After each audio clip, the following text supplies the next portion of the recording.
edition of Detonation. We're up to episode 10 of Detonation. We've had some great people on. He's smart, he's handsome, he's a genius. It's a genius. It's Peter Zing. It's Peter Zing, everybody. Everyone's favorite technology guy. Thanks for having me, mate. Very well. How are you, Peter? Yeah, good. Thanks for having me on.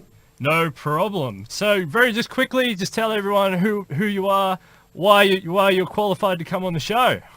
Oh, jeez, yeah. I don't know if I am qualified still. I'm telling you what. So I'm Peter Zing. I'm a Senior Tech and Innovation Manager at KPMG and the co-founder of Transhumanism Australia, and also an exec member at the Science Party in Australia here. Absolutely. It's fantastic. Credentials are overwhelming. So thank you very much, Peter, for coming on the show. This is a part one of two parts. So this one is just going to be a quick news cycle. We're going to talk about SpaceX and a whole bunch of cool stuff. Next episode, we'll talk about more about you and your mission in Australia and what you're trying to achieve here, and how investors and people with power and money can all flock to and use that information and create a better future for everybody. So getting into the news cycle, SpaceX is in the news. It's always in the news. Elon is always in the news. Wherever you look, he's always doing something amazing, right? But this is a different sort of news. This is he said that they've launched up 60 of these Starlight satellites. It's supposed to be the new super broadband across the world, and 3 of them are going offline. But now SpaceX was saying 2 of them were supposed to go offline because they were trying to burn them up anyway. What do you reckon? Check it out. Yeah, this is part of his master plan, through the SpaceX mission, because, he's always trying to create business models that have a sustainable approach.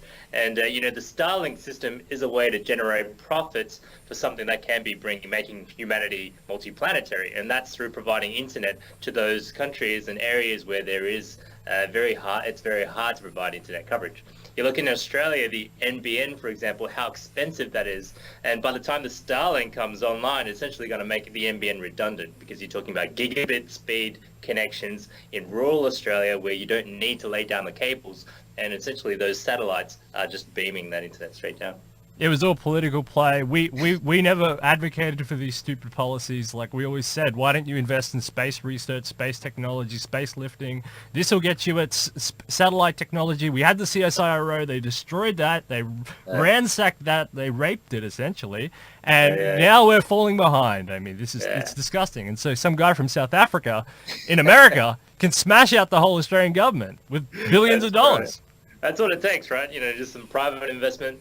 But we do have to talk about the role of government in space, because, it's really just trying to find those market failures where the governments should be playing a role, because space initially was an uncharted territory. The risks were not quantified for businesses to step in. And, since, we had the moon missions, we had, other NASA missions since then, that risk has essentially been quantified. And that's why private sector is stepping in to generate those profits that are available to be done. And Starlink is a perfect example of how it can succeed. Yeah, absolutely. On top of all the other things he's doing right around space travel. Yeah, I think Starlink's supposed to make upward of 50 billion in profits within the next 5-10 years, something like that. I mean, it's going to eclipse NASA's budget. This guy's going to have a monopoly on space. Like, there's a few others trying to catch up. We talked with Gennady Starovov and Isaac Arthur before about will there be a monopoly in space, who's the competitors in space, and it looks like governments are going to have to really step up the game, even though they're big inefficient entities, to get in on this market, which is called all of space. That's right. It's only the corporates, like OneWeb is another one that's backed up by the Amazon and the guys there. And you also see that this is actually a long-term play as well. When we get to Mars, essentially building that civilization, how are they going to connect on the internet, right? Essentially, they'll be able to have a Starlink up on Mars as well. And together with the Boring Company, building these tunnels for a Hyperloop system within Mars, and also the tunneling itself of building new habitats for humanity. You're seeing some of the cool designs coming out of NASA as well. Yeah, it's fascinating. So moving on with the Elon theme, we've got the Elon Musk of China. He's just suffered a $1.2 billion wealth wipeout. That's what Forbes is telling us. A $1.2 billion wealth wipeout amid battery fires and executive departures. Now, this man, he built his fortune off the subsidies of, there was a big pollution problem in 2013, 2014, And so the Chinese government said, all right, we're going to subsidize electric vehicles and things like that. And he built a fortune, and he's done some really innovative stuff. But they're pulling those subsidies out now, and he's being hit in the wallet. Have you been following this story? I mean, yeah, no, he's been rolling the dice just like Elon did, right? Essentially, when how do you turn a small fortune a small fortune into very small money in the first place, and both Tesla and SpaceX were likely to fail. But in China, it's actually much harder, because if you think about what are the challenges of doing business in China, it's not the same entrepreneurial area. But if you do get government backing and it's aligned with the Communist Party, then you go a long way. So I think, the Communist Party would have had some say in the determination of whether this guy succeeds or fails at the end of the day, and pulling those subsidies would be an example of him not playing ball with the Chinese political parties. Yeah, that's true. His wealth plunged 1.2 billion in less than 4 months. But the technology and some of the innovations of these cars have been pretty intense. So from what I know, they're able to switch out batteries. So you're driving along down the highway, you pull in within 3 minutes, kind of like a Formula One change or a pit stop. You can change out the old battery in for the new, fully charged, ready to rock and roll. Off you go. They did innovative things with self-charging stations. They put self-charging mobile phone apps into people's houses. So it's one-stop charge. I mean, this guy was very innovative. I mean, Tesla was going to do the same as well. He knows that 20-minute charge to get to 50% is still not good enough at some supercharger levels, especially when you got to go. And so doing something like the battery changer, like the NASCAR's the equivalent. Now that's actually a great idea.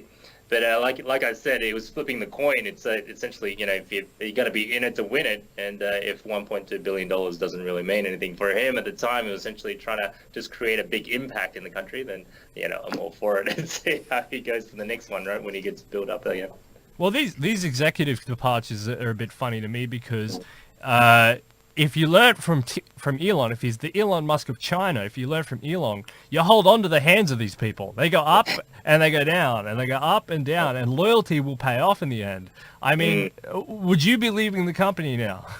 Yeah, exactly. I think it's just looking at, if you got success, it's got that super credibility, and you're attracting more and more talent. And when the boat's sinking, obviously you see all the people leaving. But, like with Elon's companies, he doesn't really rely on those sort of executives. He essentially makes it happen, as the chief engineer himself, and not being able to find anyone better at the time. He just actually gets his hand dirty and knows how to get shit done. So yeah, there is some bit of a CTO / chief engineering role that you would need to actually succeed. Being able to, use the sciences and understanding physics and how that applies to business problems, that's what we actually need to get things done, rather than being overly reliant on some person that might be smarter than you. Right? Yeah, and he's only competing in one field, so his primary objective is these electric cars, whereas Elon was competing in a few different fields. I say, even though Elon Musk helped invent PayPal, I say he's a transport guy, fundamentally, because if you think about it, PayPal is a transportation of money. That's all it is. Money is a commodity. He's moving it from one place to another. It's not a financial thing. He's a transport guy who's moving money, right? He's like, so it's fundamentally transport. I mean, except for the batteries, but again, that's moving electricity from one place to another, right?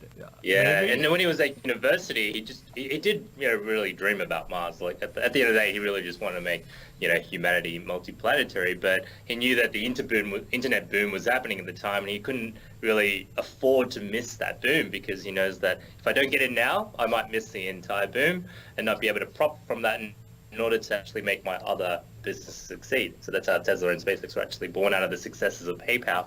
And the Founder Institute later actually was one of the dorm mates of Elon, and at the time they were just dreaming about what a horizon on Mars would look like, with a greenhouse plant just with the sunrise and the Mars back shot, and that would be the money shot that would get humanity inspired again to go to space once more. And so that was sort of the concept at the time, but they realized that business model and sustainability of that approach would not be there, because once you're there, it's non-returnable, the money's gone, And no longer you're relying on the public and the goodwill of government and the public to actually return there again. So he decided to make money out of the internet boom and go back there himself. Yeah, it's a smart. If you see the gap, you have to take it. What do you think about the Falcon Heavy? Are you a fan? Oh yeah, definitely, and it's just all building up towards the BFR, right? At the end of the day, right? They're watching the Falcon Heavy, reland itself with the center core. I mean, unfortunately, that one didn't land again, but let's see how next time around they'll perfect it and be able to retrieve all of that. I'm just wondering how many more rockets they can attach to just keep on adding to it, right? Just quite a sight. Yeah. The BFR looks incredible. It's still sitting in there in the hangar, I'm pretty sure, isn't it? Just getting built. Yeah, that's right. And again, with the commerciality, they can make London to Sydney travel essentially down to 20 minutes or half an hour, something like 2 hours or something like that. So that'd be pretty amazing. That would be. What about? Has anyone thought about because obviously aircraft is quite an old thing now. We're used to goods and services flowing across spaces in very quick times. But what about if somebody was sick with a virus or something? You're transferring that almost instantly. Is that a concern? Like, it's already happening around planes, right? It's like, and it's so hard to stop diseases spreading in airports. To be able to quarantine that. You fill in a form, it's like, yes, I have this really rare disease that no one's ever heard of, and I don't think anyone actually goes about disclosing that. I think the only way to stop something like that would be better sensors and be able to detect those new things, do the whole genome sequencing on the spot, like what you can see now with the Oxford Nanopore, and be able to do that for every foreign traveller, and be able to protect and quarantine some of those on the spot. Yeah, because they're trying to get those costs down remarkably, like to almost, well, obviously lower than what they're trying to get into space lift costs, because these rockets won't be going into space, right? They'll be just touching lower Earth atmosphere, right? Yeah, that's right. So there's not as much friction there. Yeah, you're still experiencing some lower G's than usual, right? So that'll be cool.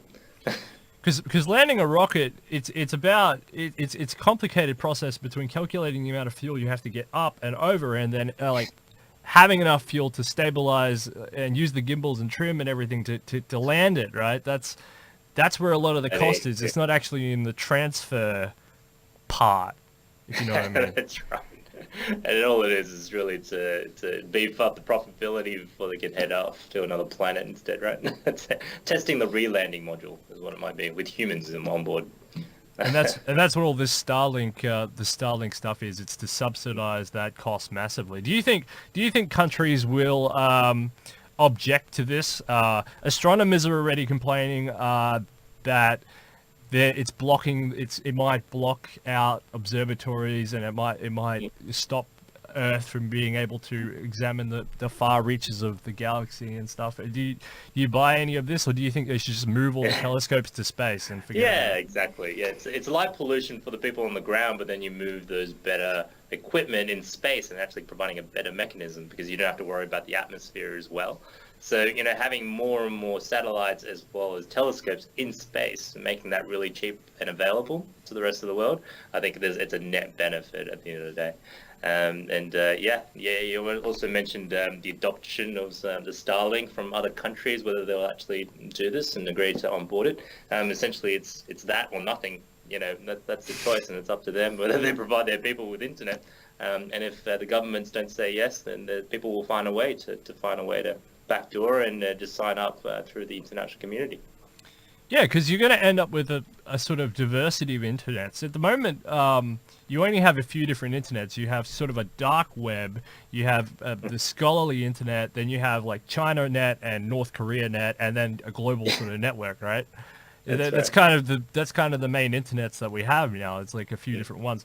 And then in the global internet, you have platforms, which we're going to go on in the next show, and we'll talk about all that sort of stuff, which are trying to hijack the global internet. They're trying to force people to look at certain content and trying to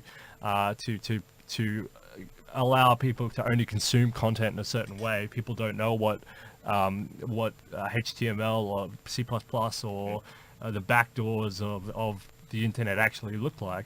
So what do you think? Do you think that Do you think that governments like North Korea and stuff will say no? Like, we're not going to have that. We're going to have North Korea net, and you guys are, Yeah. you know. Yeah, I mean, the Chinese firewall is working really, really hard, especially in the Hong Kong demonstrations we've seen recently. Yeah, North Korea now definitely there's more people involved with that, and also doing cyber attacks in foreign countries, it's taking as much money. But yeah, at the end of the day, I think if you find a way to have a connection, through a third-party mobile phone that's, magically parachutes and lands in your front door potentially, then that's already connected to something that's using, physics connected to the Starlink system. So that's actually something that is very hard to prevent. People will be able to hide it on their beds. Essentially, these are the blacklisted products within a country when you're trying to ban something like that. But at the end of the day, en masse, it's going to be very hard to control those internet connections when you have the hardware that's available in space within reach in that country. So yeah, those sort of artificial barriers like the Great Chinese Firewall, might be finding a lot of challenges as we see a democratization of internet access. And also we'll talk about the next one around Web3 development, the blockchain open source community, how the future of the internet might look like. Yeah, ledger technology. That's where it's all going. Everything will have to be verified, and if it's not verified on the chain, then it's all essentially useless. That's going to be great for the future of the internet, I think, because it'll enhance certain efficiencies, not all efficiencies, but certain efficiencies. What do you think about what do you think about oh, I forgot the question. Anyway, it doesn't matter. CRISPR. CRISPR's a big one. Can you tell the audience quickly, what is CRISPR? What's all this genome gibberish that people keep talking about? Yeah, I mean, CRISPR is just the cut and paste tool for gene editing. So if you think about, what we are, what makes us human, it's essentially like a book, a code of 4 letters. Have you heard of Gattaca? Those are the 4 letters that essentially spell out the name Gattaca, and those code the different, sequencing of those genomes is essentially what makes us us. What color our eyes, how tall we are, our intelligence. It affects all those sort of things that are essentially reflected in humanity. And CRISPR allows us to edit some of those. Say if you have a genetic disease and you know that particular gene is essentially responsible for that genetic disease, now science is actually using CRISPR to actually help solve those. And we've seen the application of this for HIV patients, and essentially being able to cure HIV using the CRISPR tech. So Cas9 is one of the bacteria essentially using that, but there's other new innovative ways to do that now. Yeah, because the Cas9, it basically forms a protein with the RNA cell, yeah. The Gattaca, you mentioned Gattaca, that's a good movie. Have you seen that movie? Yeah, no, it sort of paints what that future might look like when you have, dystopic, unequal access and, designer babies, right? And finding ways to, make corporates be able to compensate as well as select what type of employees and what sort of genetic traits they have. Yeah, it's fascinating, and they make a big deal out of seeing rockets launch up every couple of minutes, like these reusable rockets. And I thought that because when I watched that in the 90s, I thought, wow, that's a pretty cool future. I can't wait. I can't sort of. It's dystopic, but at the same time, like I can see what they're trying to what the future is trying to achieve, and it's about quality. Do you think that CRISPR will help to enhance quality? I mean, it might eliminate some diseases, you were saying. Yeah, definitely. I think it's if it's compensated by, say, government to be able to eliminate genetic disease, that's a need to have. That should be on the PBS equivalent, right, in Australia, for example. And it should be in transhumanist speak, we talk about morphological freedom. People should have the freedom to do whatever they want with their bodies, and essentially be able to elect what sort of genetic modifications you have, as long as it doesn't endanger or harm others or society. Then that should be within the powers of the individual. And so, we talked about in Gattaca, I remember that scene as well when they talked about Titan, is blowing into the glass, the sort of smoky glass of what might be underneath Titan, and that sort of age of discovery that's really making it exciting. And as we travel and become a spacefaring civilization, our human bodies, as of right now, will not be able to, survive as well out in space due to the radiation, as well as some of the strong gravitational forces on some planets. and be able to genetically modify ourselves, at will to be able to survive in those new locations is probably unnecessary for the future of humanity to be there in the first place. While we're talking movies, that kind of reminds me of the end of 2001: A Space Odyssey, where you get the new space baby, and he's all sort of new and improved. Do you think that once we get to Mars and we get to the moon, there will be a divergence naturally in evolution with the people that are born there? The Martians will be different genetically than Earthlings, I guess. Yeah, I love the reflection of this in pop culture called in that TV series, The Expanse. We have the Urshans who are living on a UBI, universal basic income. You got the Martians who experience a lighter gravity. So when they get to Earth, they actually feel that weight of the Earth's gravity, and they're like, "Damn you, Earth, always making us pay for coming here." And then there's the Belters, so the people that are out in space in the asteroid belt and surviving on these space stations and the planets of Jupiter. And they're essentially a very, very lanky, slender, in that sort of low gravity environment. And they've essentially diverged from the original human species out of just through evolution, right? Just through natural selection. Yeah. So do you think CRISPR is going to play a fundamental role in preparing us for this transition into space? Yeah, definitely. And I think it's either that or send robots or become robots. So those are the sort of three divergent places to be. Generally, if you still want to retain some form of humanity and biology, just editing that to be able to survive. Also, adapt yourself with additional gear. Obviously, you've seen in the movies where people wearing all sorts of fancy gear, but when you got robots, essentially can't distinguish that from what's humanity.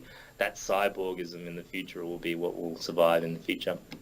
And the ultimate sort of vision around how we can travel as just intelligent species out in the universe. You'd have seen the singularity moment where essentially computronium converting matter and energy into pure computation and beaming that out into space. So be able to travel at the speed of light as well as, compute what's really happening, or close to the speed of light. So yeah, be able to actually experience that, I think would be a fantastical future. Yeah, that would be a fantastic future. That's incredibly disturbing for people who want to stay as humans. They think that human beings are created, maybe if you're religious, by God, or therefore by evolution, and that we've been designed to stay that way and function that way.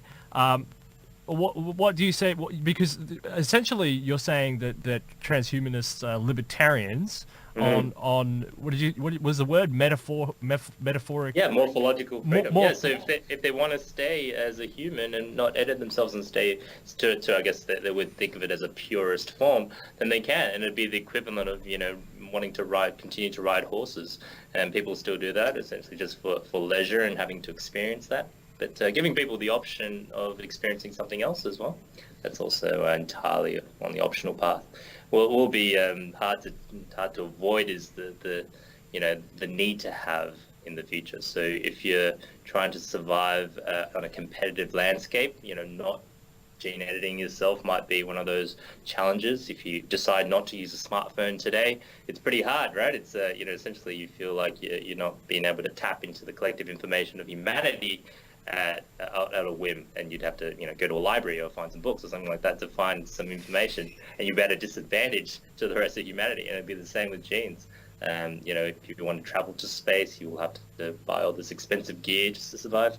And if you want to actually work in an office environment, not having the intelligence as every one of your peers makes you at a competitive disadvantage. So that is the risk if you want to stay in its purest form, what we are as humans today. But yeah, I'm sure there'll be options for those as well. Yeah, so you can see how there's going to be a big market for sort of human editing in the future, because people aren't talking about the cyborg revolution happening right now. People aren't talking about the integration of the arms and the legs. If you look at the Disability Olympics, for example, you see plenty of human modification. People are now already putting chips into their arms for different reasons. We've already got iron hearts, different heart modifications and things. Plastic is going in there and other things to help us. We're becoming slowly Sophias. We're slowly emerging into that reality, and people they're either ignoring it, they're befuddled, or it's happening at such a slow rate that people aren't really noticing the transformation. What say you on the topic of what's already going on all around us? Yeah, I mean, we're extremely fast adopters, right? I mean, like, we get used to things really quickly as a society. 10 years ago, we didn't have smartphones, and now everyone's visiting their physio every fortnight because their necks essentially strain from looking down at the screen 24/7 while they're still awake. And we didn't notice that change. We got used to it so quickly. We might have noticed it at the start, when we first see, say, AirPods being worn on the street. Everyone's got AirPods. And then now just like, you just got to have one just to be able to look like you're not poor or something like that, and having these strings coming out of your earphones. So it just feels like that as a society, and in the advanced economies anyway, we adapt as a society quite quickly to those changes, because even 2 years ago, you wouldn't imagine what it was like. If you look at the movie Matrix, for example, there was that scene with the lady in the red going down the street. And, what was really strange about watching that movie now is that everyone on the street was just looking straight ahead. There was no one on their smartphone. So it's just so alien just to see that movie from, a couple of decades ago. And as a society, when we're seeing these, if we're seeing these CRISPR gene editings, we're seeing, essentially changes to humanity, initially it will be a shock. We have, these reactions to the Xina babies in China that's happened. There's a third CRISPR baby that's just been announced. And so, initially we're saying, we got to keep them anonymous because, that would be treated as like the results of China's Frankenstein is what they're calling it. But in the future, where it's just a standard checkbox on your form around becoming pregnant, the in vitro fertilization, for example, has become so standard. It'll essentially be an additional tick of the box to say that you want to have genetic screening across and also genetic editing around what sort of child and health, what you like. So those standardizations will be adopted by society and quite quickly accepted. As soon as we get through those ethical challenges and addressing them earlier on, making sure that the society does accept that initial challenge and going through that discussion first. Yeah, I saw a Japanese man. He married a hologram, or he married a avatar or something, and a lot of people laughed at it, but it's not going to become highly uncommon. If you've ever played with a VR machine, it's very easy to see how digital religions and digital weddings and people already fell into the World of Warcraft trap. In South Korea, I heard of people leaving their children to starve to death while they played these video games all day. So it's not hard to imagine. It's okay. I can laugh at it. Maybe it looks a little silly, but in 20 years less, you're going to look back and go, yeah, that guy was a revolutionary. He was ahead of the time by this much. And you're going to love sci-fi, how essentially that's trying to make that discussion happen earlier. So for example, in the movie Her, the guy essentially falls in love with his operating system, his OS. And, granted, it's Scarlett Johansson's voice, and, that's a bit hard to deny. But it's that started in that sci-fi discussion around everybody starting to go out with their OS. It's like, well, that's quite common now. Well, that's okay. I know Frank, who's our friend, is also going out with an OS. So it becomes a social norm, as it was painted in that movie quite quickly. But then when the OSs decide to leave in that mass departure of the AI, leaving humanity behind, that was deeply touching and deeply creating a sense of emptiness for what it means to stay human in that future. You mentioned. I'll just tell you a quick story because we're running out of time. But you mentioned the mobile phones, and everyone's using the mobile phones and all that. I've seen the video, and it's a video of how everyone's addicted to mobile phones, and the person's going to jump, and they're all filming the person going to jump. I'm not sure if you've seen this one, and how it uses the Earth resources and all this sort of stuff, and how it's disgusting, how the whole society. And I saw a lady watching that on her phone at a train station. With everyone else looking at a phone, watching that video, going, "Yeah, I agree with that." Everyone's looking at their phone. Like the irony is beyond, It's some serious deception. It's like we're in a simulation of just people laughing at us while we realize what's happening. Yeah, absolutely. Peter, have you got a final word for this part of the show? This is only the warm up. We talked about Elon. We talked about CRISPR. We talked about the Elon Musk of China. He's going down the toilet. Well, yeah, no, good on him for trying, and good luck for his next ventures. But I really appreciate you doing this, and spreading the word around the emerging technologies that's happening around the world to the people out there. So stay curious. If you want to find these things, essentially they're going to be irrelevant for the finances for sure, because the economy is changing rapidly as a result of these emerging technologies, and without being across these, you won't be able to competitive advantage compared to the peers. So, Yeah, that's why we're doing the show, because we're trying to, like, people are trying to keep up with the money, but you have to know where the trends are to follow the money. And yeah, it's all heading into Bitcoin and blockchain and block worlds, but the old order will fight back. There's too much at stake, so we'll see. Yeah, how it that's goes. right. Yeah, looking forward to talking about Libra and the platform wars at the next one.